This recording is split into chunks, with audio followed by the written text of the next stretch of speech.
Di era modern yang terus berubah, dunia bisnis dan ekonomi menghadapi transformasi yang belum pernah terjadi sebelumnya. Teknologi mengubah cara kita berinteraksi, pasar global yang terkoneksi membuat dinamika bisnis semakin kompleks, dan perubahan mendesak terjadi dengan cepat.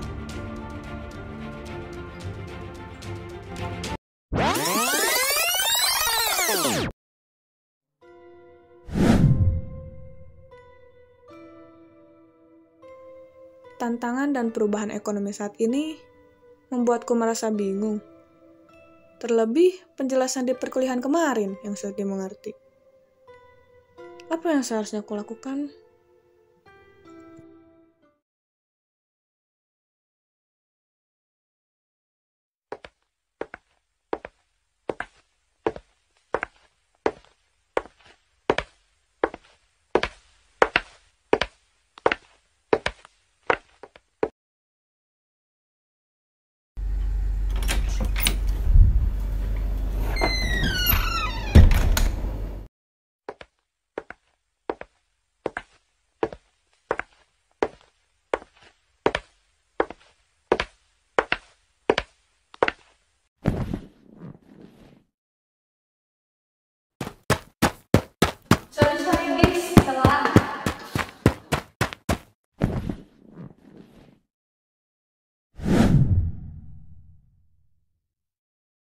Kita mulai diskusi kali ini dengan menampilkan sebuah kasus terkait optimalisasi sumber daya manusia dalam pembangunan ekonomi Islam.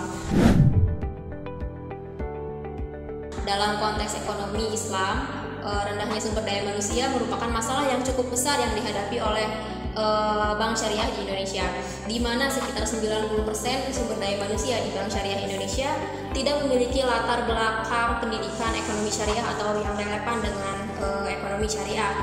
Hal ini membuat Bank Syariah Indonesia tidak mengalami kesulitan dalam kemajuannya, sehingga mereka perlu melakukan optimalisasi sumber daya manusia dalam pembangunan ekonomi Islam. Salah satu caranya adalah... Bentar. Kamu dari tadi bahas kasus terus. Gimana bisa aku ngerti? Sedangkan aku gak paham optimalisasi SDM itu apa. Ditambah dalam konteks ekonomi pula. Tahan emosi, Han. Tapi bener juga kata Han.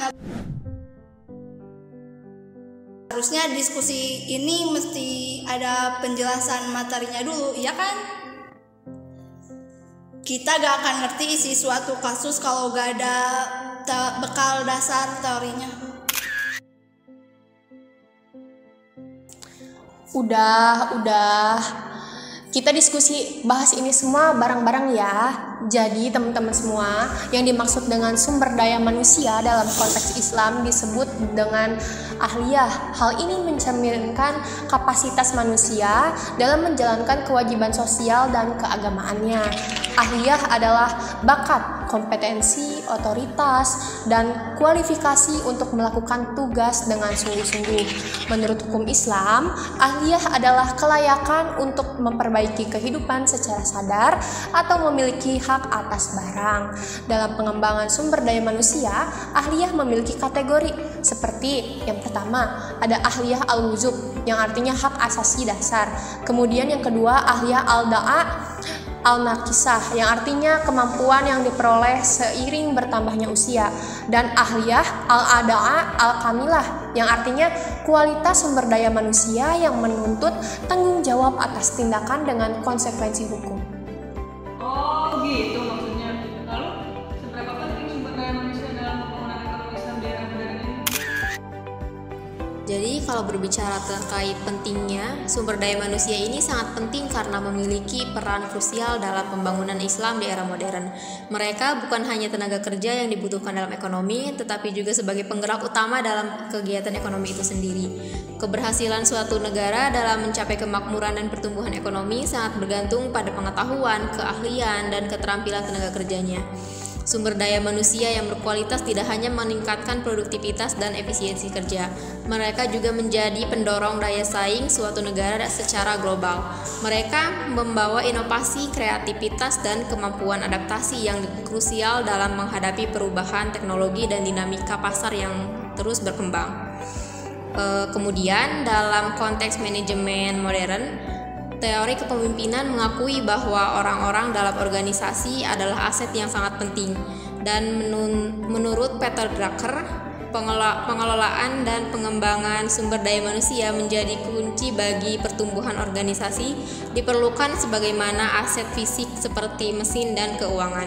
Ini menekankan pentingnya investasi pada pengembangan keterampilan dan pelatihan, serta pembinaan kualitas sumber daya manusia sebagai bagian integral dari upaya pembangunan ekonomi yang berkelanjutan di bawah prinsip-prinsip Islam.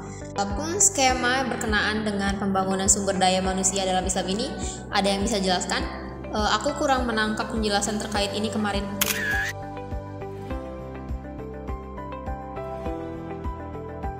Boleh aku deh. Untuk skema pembangunan sumber daya manusia dalam Islam ini terdiri dari yang pertama ada dasar tauhid dalam pengembangan SDM. Tauhid mengaitkan jiwa manusia dan modal manusia kepada Allah sebagai pencipta. Modal manusia dari perspektif tauhid mencakup kemuliaan dan produktivitas karena terdiri dari aspek intelektual dan moral yang menjadikan manusia sebagai khalifah. Al-Quran dan hadis Nabi menekankan pentingnya sumber daya manusia yang cakap untuk kekhalifahan. Pengembangan kualitas sumber daya manusia berupa pengetahuan dan keterampilan terus menjadi aset nyata bagi pembangunan ekonomi dan sosial. Kemudian yang kedua ada dimensi pembangunan SDM dalam Islam. Yang pertama yaitu kesehatan dan nutrisi. Kesehatan yang baik meningkatkan investasi dalam pendidikan dan sebaliknya. Investasi dan pendidikan dan kesehatan berkontribusi pada efisiensi produksi. Yang kedua, pendidikan dan pelatihan. Pendidikan memungkinkan pengembangan teknologi dan kapasitas pertumbuhan yang mandiri. Kesehatan yang baik meningkatkan produktivitas dan pencapaian pendidikan yang diharapkan.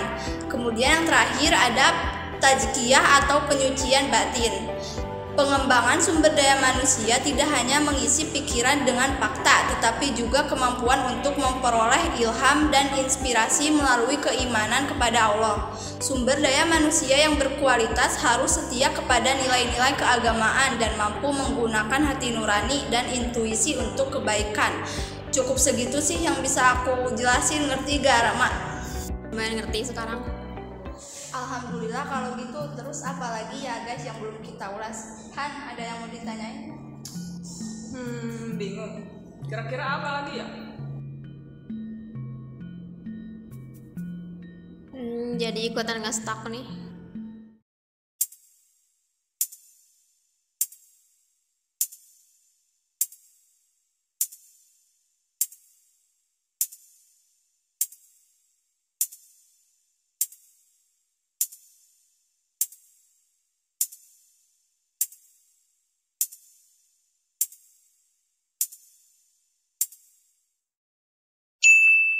Oh iya, baru ingat. Teman-teman, tahu gak? Optimalisasi sumber daya manusia dalam pembangunan ekonomi Islam ternyata punya manfaatnya loh. Nah, manfaatnya apa? Pada penasaran ya? Sini biar aku sebutin.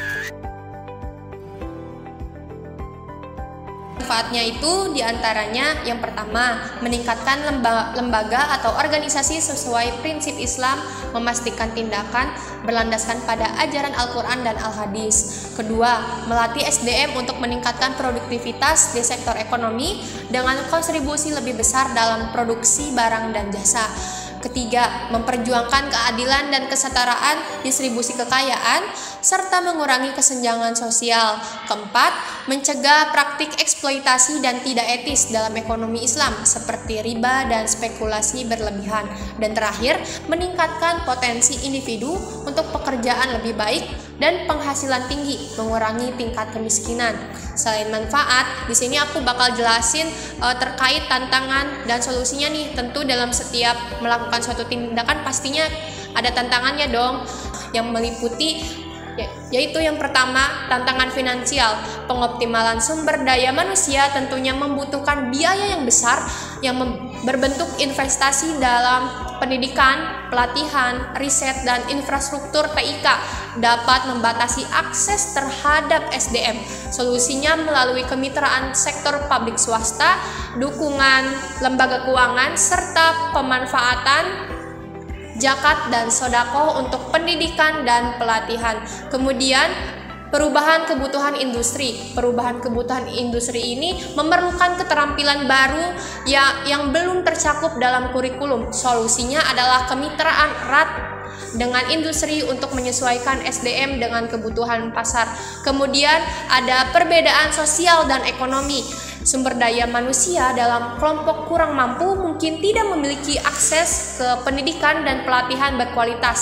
Solusinya dengan program inklusif dan terjangkau serta pemberian beasiswa dan bantuan keuangan bagi kelompok kurang mampu. Wah, kayaknya yang dijabarin sama kamu nyambung ke kasus yang dijelasin sama Rahma. Boleh dong lanjutin tantangan apa aja sih dari kasus tersebut dan bagaimana penyelesaiannya?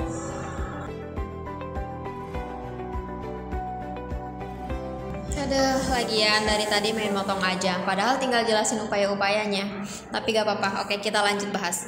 Tantangan pada kasus optimalisasi sumber daya manusia dalam bank syariah ini, yang pertama ada kurangnya pendidikan ekonomi syariah. Dibuktikan dari sekitar 90% sumber daya manusia di bank syariah ini tidak memiliki latar belakang pendidikan dalam bidang tersebut.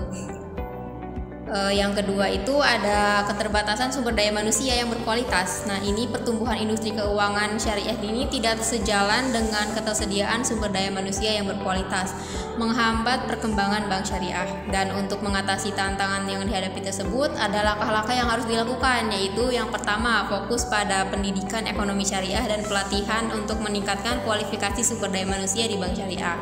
Yang kedua itu melakukan kemitraan erat antara bank syariah, lembaga pendidikan, dan industri terkait memastikan kurikulum mencerminkan kebutuhan industri. Yang ketiga adalah penyediaan program aksesibilitas pendidikan dan bantuan keuangan bagi sumber daya manusia yang ingin meningkatkan kualifikasi mereka menjadi kunci solusi. Dengan melakukan langkah-langkah ini, bank syariah dapat mengatasi kurangnya pendidikan dalam ekonomi syariah, memperkuat kualifikasi sumber daya manusia, serta memastikan relevansi kurikulum sesuai dengan kebutuhan industri. Hal ini akan mengoptimalkan sumber dayanya untuk mendukung perkembangan ekonomi Islam. Oke, sekarang aku paham. Optimalisasi sumber daya manusia memang kunci dalam membangun ekonomi Islam di era modern.